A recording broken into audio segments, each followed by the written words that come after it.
So now I want to go to Mike Adams of thehealthranger.org. Mike, before we get into, this bird flu vaccination story and really the vaccinations in general, why don't you give a brief summary of how you got into this and who you are? Okay, great. Yeah, thanks for having me on the show today, by the way. It's always an honor to speak to your listeners. I'm known as the Health Ranger. I'm the founder and editor of naturalnews.com. And, I'm a health freedom advocate. And I used to be diseased. I used to be on pharmaceuticals maybe 9 years ago. And I was really, really sick, borderline obese, diabetic, and so on. And using nutrition and natural medicine, and by following the principles of health freedom and personal responsibility, I was able to get really healthy and then to teach that to others. And that's what I do today. And a lot of people don't realize that, it's a lot of what you put into your body, whether you exercise or not, that's going to prevent a lot of these diseases, sicknesses, and really just make you feel a whole lot better. You don't need all these drugs that the pharmaceutical companies are constantly pushing on you in magazines and television. Well, yeah, absolutely. Disease is not like being struck by lightning. You're not struck with cancer one day out of the blue suddenly by random chance. Disease is not a matter of bad luck. It's a matter of cause and effect. What you eat becomes the health that you exhibit. And we know today that we can prevent now 70, 80, maybe even 90% of all cancers just by changing what people eat, avoiding toxic chemicals in personal care products and in foods and medicines, and by getting a reasonable amount of sunlight so that you generate vitamin D in your skin. We could collapse the cancer industry overnight, really, just if we educated people. But as you well know, and your listeners know, that is the information that is being censored by the FDA and the FTC. And that's probably a whole nother show right there. Yeah, I know, exactly. A lot of people don't understand that cancer is big, big, big business, and the last thing that they want to do is to stop using radiation. And I mean, it's like a death industry, and these guys make billions and billions of dollars on it. They don't want you healthy. Just this movement, that gets us really into, what they're putting in the vaccinations, because they've been caught before, like I stated earlier in the hour, SV40, simian virus 40, and the polio vaccinations back in the late 50s, early 60s. I mean, it's unbelievable. And now we have this story coming out of, I believe it came out of Bloomberg on February 24th. It got picked up around the world, but really not discussed at all in any mainstream media outlets here, other than that one story. Bird flu and the bird flu vaccinations, two separate strains, and then another separate strain of flu virus. I mean, is this an accident? Well, that's the big question, really. And, you got to remember, we almost, by we I mean human beings, we almost caused a global pandemic. Well, this company, really, Baxter International, based out of Deerfield, Illinois. They have companies in Austria and other places, or offices there where they conduct these kinds of medical activities. They almost unleashed a massive global pandemic. It's sort of like when we almost had the Cuban Missile Crisis, we were just minutes away from one guy pushing the button and having nuclear missiles. Well, this almost happened with the avian flu, thanks to this company. Is it an accident? Well, there are really only two possibilities here. One possibility is that they did it on purpose, which they will deny, of course, but that's something that needs to be considered. The other possibility is that they're incompetent, and that might be even scarier, because it means it can happen at any time accidentally. You see what I mean? Yeah.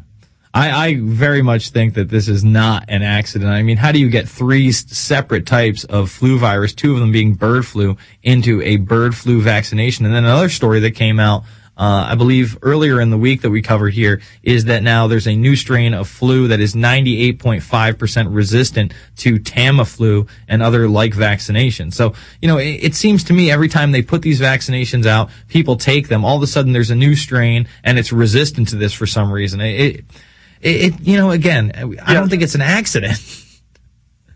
Well, the vaccines are a medical joke. They might as well just call them placebo. I mean, they do not work.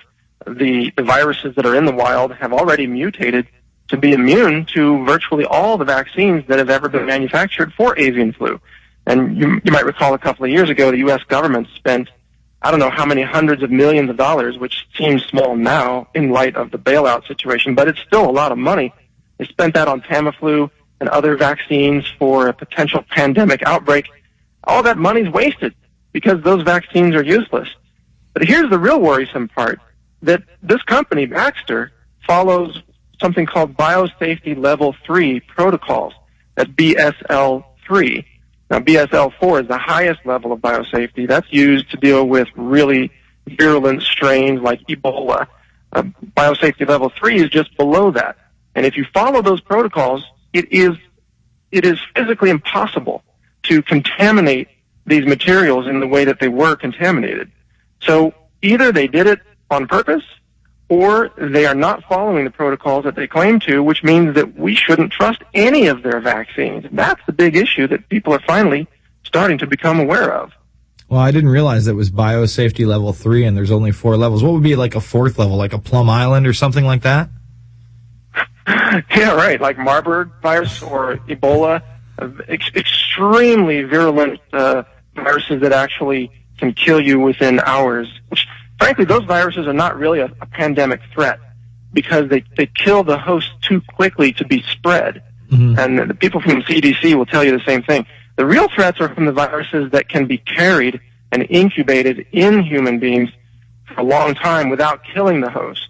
And those are viruses that can spread easily, through airports, air travel, anywhere people gather. And we have a lot of people living in high density situations now around the world.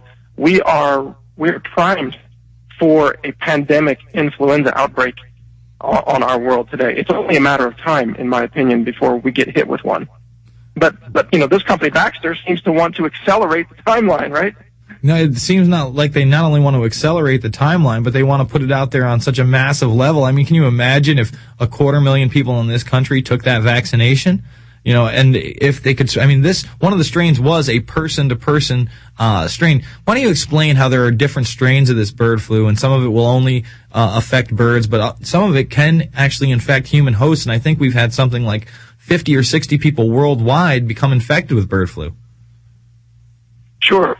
Yeah, the different strains, they're usually given nicknames, you might say. For example, H5N1 is the most common name for the typical avian flu strain. But there are different forms, such as H3N2, and these letters and numbers really just describe the configuration of proteins on these viruses, or viri, if you want to use the correct term. But the bottom line is that some strains can be passed from human to human, from person to person, and these can be developed in the wild, literally by random mutation, from a strain that is not infectious from human to human. So, in other words, if enough people in, let's say, South China are hanging out with poultry in very unsanitary conditions, they could become infected with avian flu from the poultry, and then if the wrong mutation happens, they could become carriers of a human infectious strain of bird flu, and that is exactly what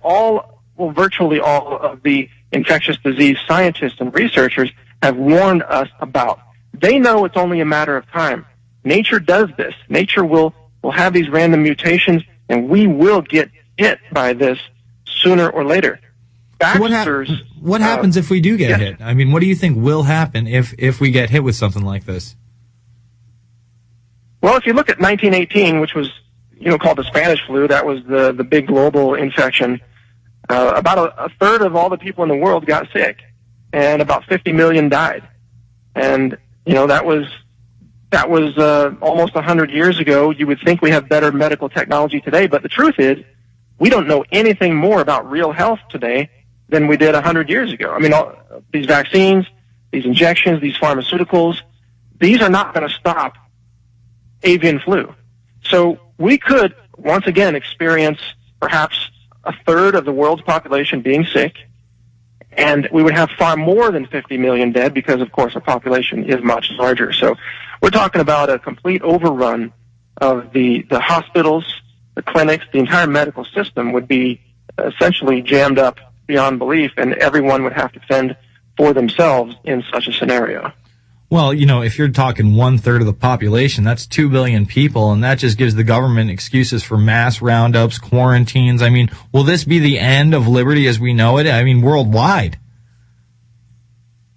Oh, it very well could. turn into something like that. I mean, quarantines are already written into law. You know, as Alex has talked about many times, they've done all of these simulations in cities of outbreaks and how they quarantine people and isolate them and have mandatory, essentially arrests of people who show symptoms. I mean, yeah, this could be a very big deal.